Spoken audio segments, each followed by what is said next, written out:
I'm Cory Doctorow. I'm an activist and a journalist and a writer. I've worked for an American nonprofit called the Electronic Frontier Foundation for 25 years. I've written more than 30 books.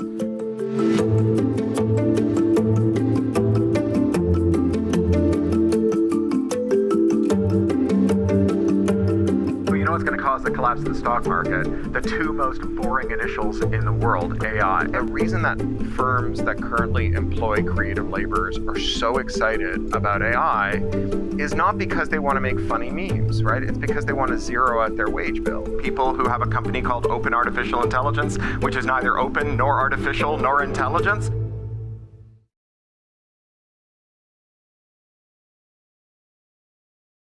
There's a kind of bullying way of extinguishing opposition by trying to make you turn off your imagination. It was really pioneered by Margaret Thatcher, who coined this term, Tina, there is no alternative. She said it so often that people sometimes called her Tina Thatcher. And by this she means stop trying to think of an alternative. The world is responding and adopting AI faster than ever before. Tech bosses, they're great practitioners of Tina.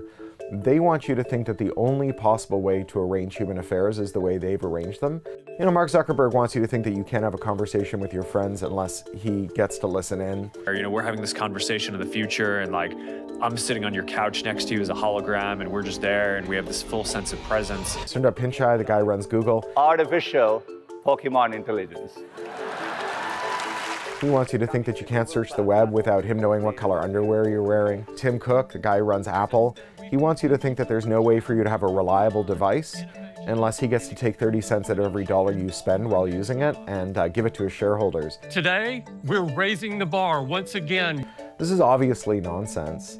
It's a cheap trick. In fact, calling it a cheap trick is kind of disrespecting a good, hardworking, cheap trick. I think it will be able to do anything that any human can do. I guarantee you there is not a single application that you can think of that is not going to be made better by AI. I said many years ago, AI is the most profound technology humanity is ever working on. If you're not engaging AI actively and aggressively, you're doing it wrong. You know, AI is a label historically that we've used to describe a lot of different technologies.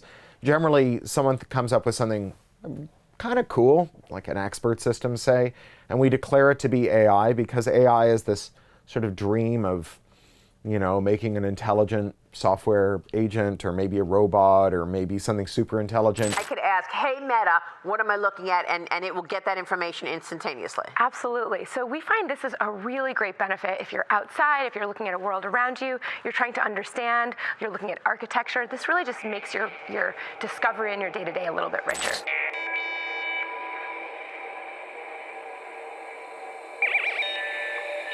It just continues to go higher. It is opening at a $5 trillion market cap. Shares of Amazon jumping today to a new record high after announcing a $38 billion compute deal with OpenAI. There's a kind of paradox of having a monopoly, especially a tech monopoly.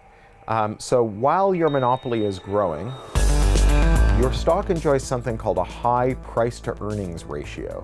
So that's the ratio of how many dollars you're bringing in versus how many dollars your shares are worth. So you get these multiples. A mature company might have 5, 10, even if it's very bullish, 15 to 1 price to earnings ratio.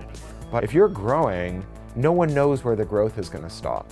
And if you're Elon Musk, you can convince people to award your stock price to earnings ratios of more than 200. Which is amazing. There is only basically one way to make everyone wealthy, and that is AI and robotics. So you can see how tech bosses would want to pull out all the stops to convince people that their monopoly can grow.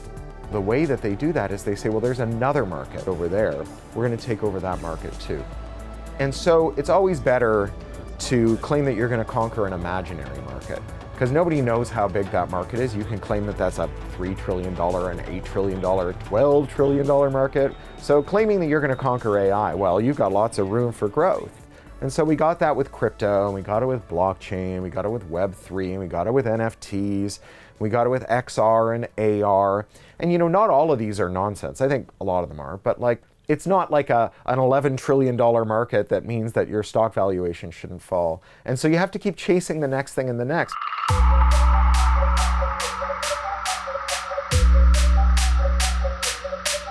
A slew of layoffs have raised fears that AI is already whacking corporate jobs. UPS has now cut 48,000 from their payrolls. Amazon, 14,000, could go as high as 30,000. Microsoft, 9,000, 4,000. Salesforce, 1,800 target. I think that there's something about AI that really enchants bosses.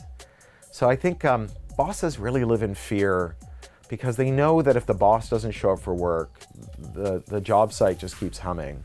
But if the workers don't show up, then everything shuts down. One of the things about AI is it promises a factory without workers, a studio without writers, a movie without actors. It kind of fulfills the boss fantasy of just like you and a computer and no one else. You're not going to lose your job to an AI, but you're going to lose your job to somebody who uses AI. So in automation theory, we have this idea of centaurs and reverse centaurs.